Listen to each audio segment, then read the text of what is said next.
Okay,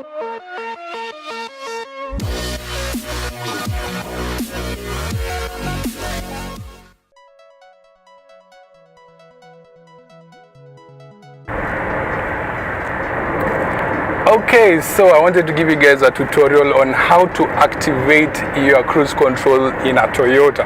So what you do, if you have this column here at the steering, all you have to do is, first of all, make sure you are at the correct speed, which is at 100. Right now I'm doing the highway speed of 100 kilometers per hour. Then the next thing you do is turn on the cruise control, which you can do so by pressing the button at the top of the column, like so. And when that happens, you see a button on the dashboard written cruise control. If you can see, when it's off, on, off, on. All right, so we have the car on cruise control and we are at approximately 100 kilometers per hour. So what you do, you come to the column right here and push it downwards like so. And then you let go of the gas pedal and you can see the car will stick at 100. Okay, let me just brake because there's a car ahead of me. And then I can overtake like so. And then I go sideways. Okay, so where are we? Once you're ready to engage the cruise control at 100 kilometers per hour, you press on the down part of the cruise control and it will stick to that particular speed. When you press the stick button, it means you've set it to that particular speed. So if you want to increase the, you can actually see I don't have any legs on the gas pedal and we are at an incline and the speed is still the same. That's how cruise control works. So if you want to increase the speed of the cruise, all you have to do is now push the column upwards. And when I do push it, you can just try and see what happens to the speedometer. Let me push that thing now. So now I'm pushing and you can feel the engine is trying to go up. All of this I'm doing with no feet on the gas pedal. I'm sure you've got a look, no feet on the gas pedal.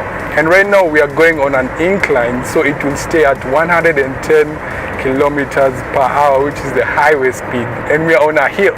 So if I want to reduce the speed, all I have to do now is push the column down and you can see the speed will start dropping. Pole, pole, pole, pole. Okay, so if you want to increase the speed, all you have to do is push it up and the speed increases. And you can see in front of me there's a hill, by the way, and I am not using anything on the side. So for all you guys who did not know how to use the cruise control, booyah! That's how you do it. And then, of course, last but not least, if you want to cancel the cruise control and revert back to stepping on it, all you have to do is pretend like you are flashing somebody, like the headlight flashing. Just do that and it cancels it. And there you have it. That's your tutorial for using the cruise control in a Toyota.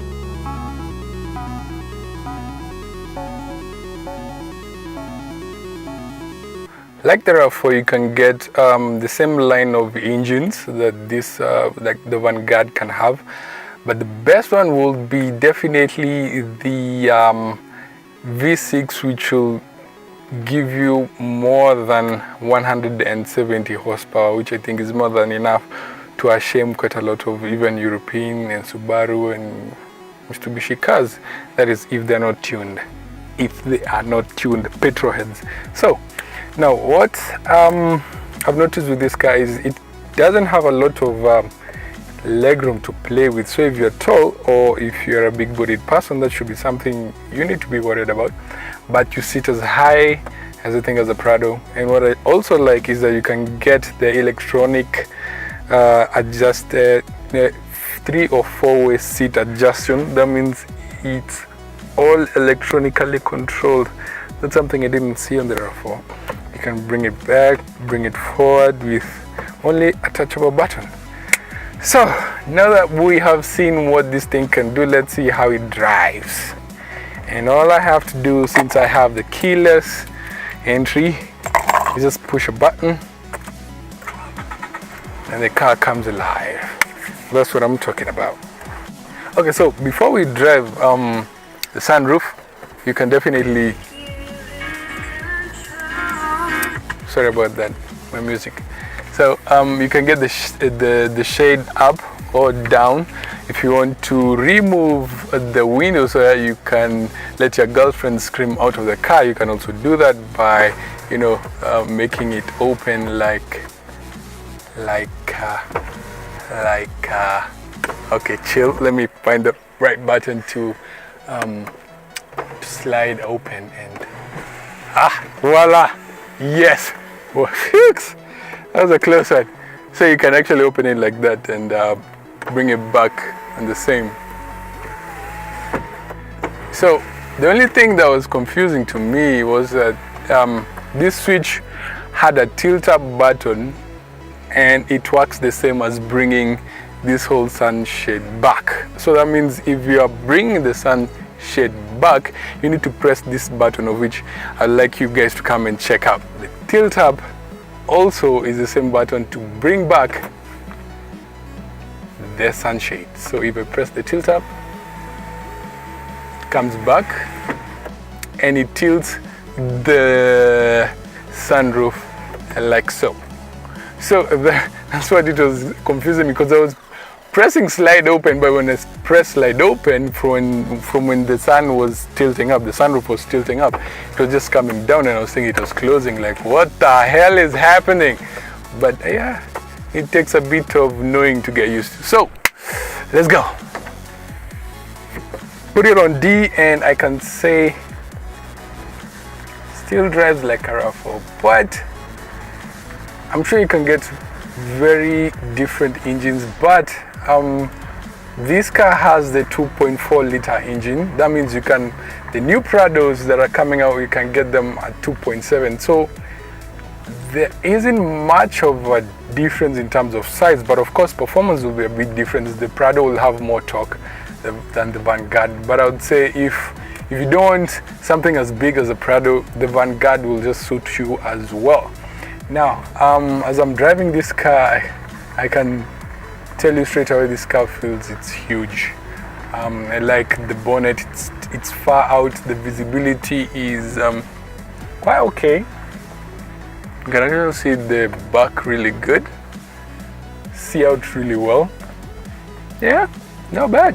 Now if I reverse and I wanna look back, there's a bit of a blind spot for the vehicle, especially with the pillars at the back of the boot. And I would really emphasize, if you buy this car, buy it with a reverse camera and sensors if you can.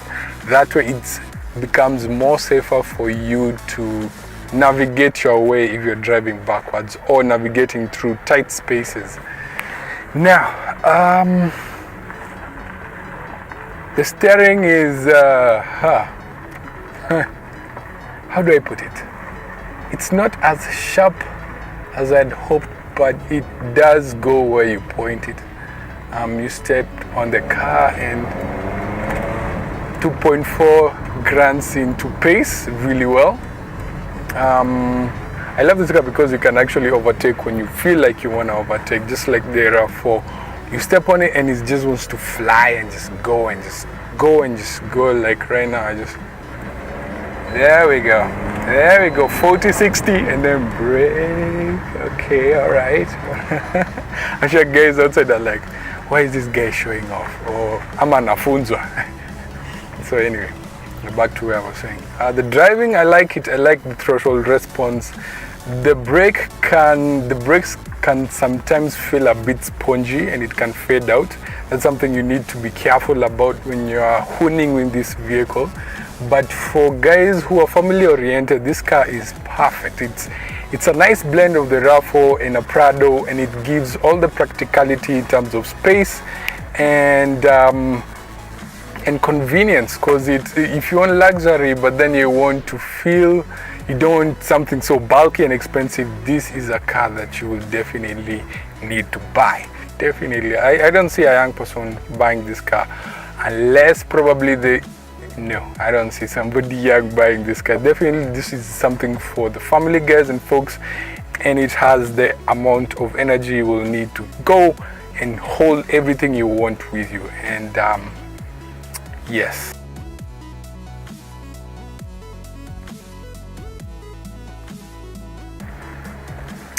And since it is so hot in this car, I just hope the AC will do quite well, considering that it has dual climate control, one for my passenger and one for me.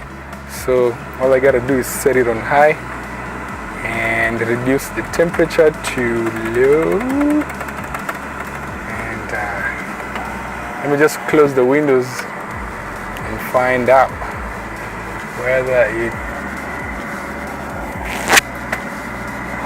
Oh yeah, well, it's good, no bad. I'm sure the guys at the back will definitely complain a lot. I haven't seen a lot of ventilation when it comes to going at the back, but it should definitely be something to look out for. Otherwise, that's a wrap. Now back to the studio.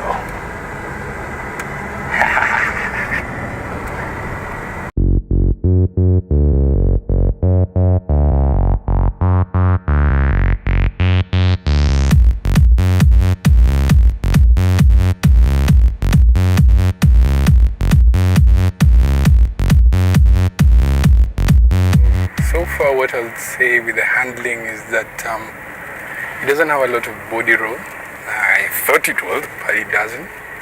I'm only proud of body roll, so this is a pretty good step up for the Vanguard. And also another thing I forgot to mention, if you have bought a Vanguard, make sure you stay with it for a long time, because it's going to be one special car to sell, because Toyota announced that they won't be making any newer versions of the Vanguard, but they opt to instead continue the lineage with the Toyota Harrier.